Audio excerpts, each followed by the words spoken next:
A few days ago, a Fox News host said that all homeless, if they don't want to cooperate, if they don't want to get off the streets, maybe we should lethally inject them. What is your response to that? Wow, that's vile. That's about as vile as you can be. But this is what really bothers me is I'm a person of faith. I've been a person of faith my entire life, and all I know is everything that we're standing for in this country is the opposite of what Christ stood for. We're supposed to care for the homeless. We're supposed to care for those who are immigrants who come to your house. You're supposed to care about your strangers. They like the idea of being a Christian as long as it's about what they're going to get from it. The hard part of being a Christian is the hard part of being a Christian is being decent all the time, whether you want to or not, being kind all the time, whether the person deserves it or not. I feel homelessness is going to become more pervasive, and it's becoming more pervasive for the exact same reasons. We're not caring for them in the first place. Then you start demonizing them, and then you end up paying the price because we didn't set up the right situation for these people. They pile up. I cannot understand how in the richest country in the world we have the least for the lowest echelon of our people. You would think, as the richest country in the world, we'd have a bare minimum that would be higher than other places. Germany, you don't have this problem. To me, it's all tied into the same mentality that we're not caring about each other anymore, and because we're not, we're creating a problem that is going to get worse and worse. People are forgetting that we're on the same side, right? We may have a different perspective, but we're on the same side. Now we're talking about the other side as if they're enemies. And that to me is not a good thing It's because terrible. that's where we start breaking down as a country. Because now I'm not looking out for our best interests, I'm looking out for mine and only mine. And as a matter of fact, I made you the enemy. So whatever your side is bad, no matter what it is. That's not a good thing.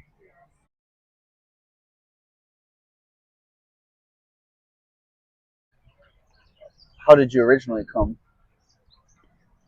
Well, I came on purpose, if that's what you mean. I mean, I came to stay this last time. Okay. So I sold my house and bought a ticket and came for my birthday, for my 60th birthday. Sold your house. Mm-hmm. Okay. Have you been out living outside the whole time you've been in Oh Hawaii? no, no, just the last 2 years. Okay. So when you sold your house and came back out here, living outside wasn't the plan. No, not at all. As a matter of fact,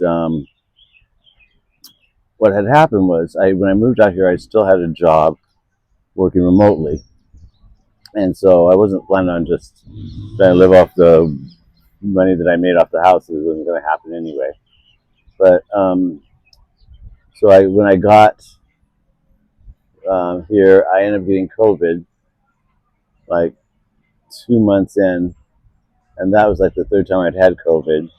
That time was fairly serious. The other two, I'd never even realized I had it. They tested me and told me I had it.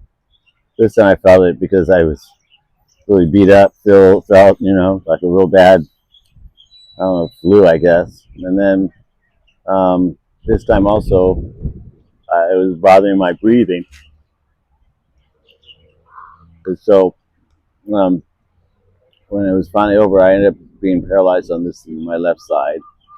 Oh wow. Yeah. Sorry to hear that. Well, it's gone away now, but Okay, okay. it was more of a long-term effect. So it took about, I want to say, 6 months for it to go away. In the meantime, I wasn't working or anything. The remote job, while I was sick, they had to let me go because they hired me to do a specific thing. I couldn't do it. So, which I understood, it was kind of a bummer. But then I had bills still coming in.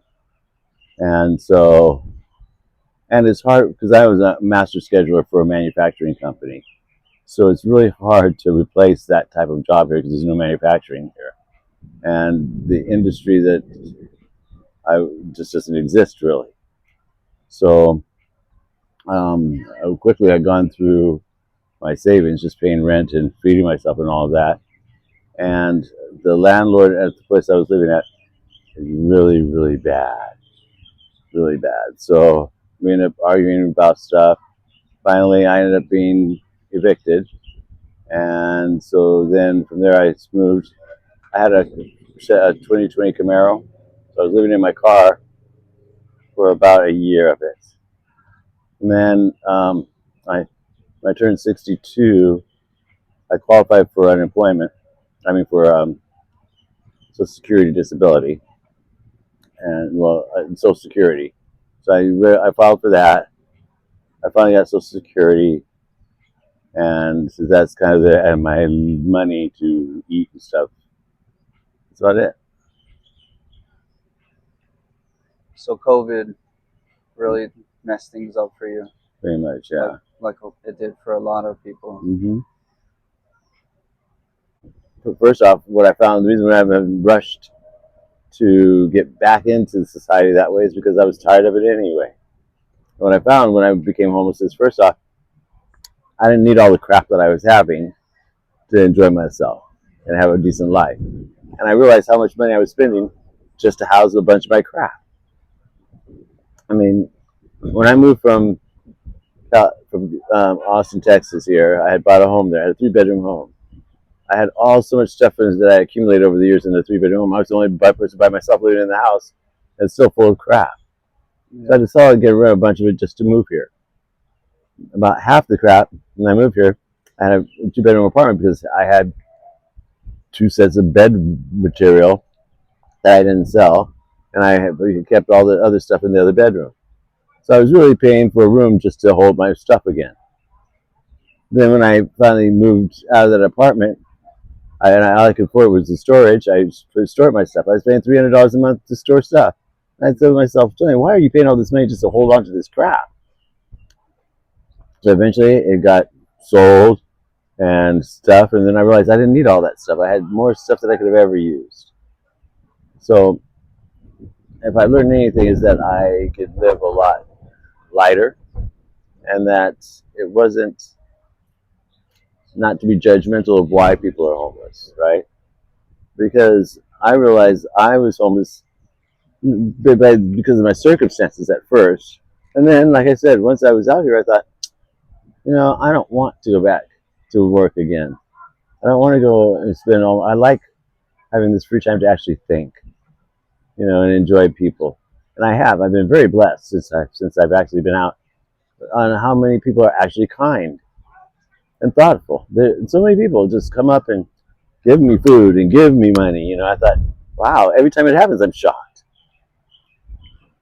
Now, I have to say, part of it is because I could keep myself up.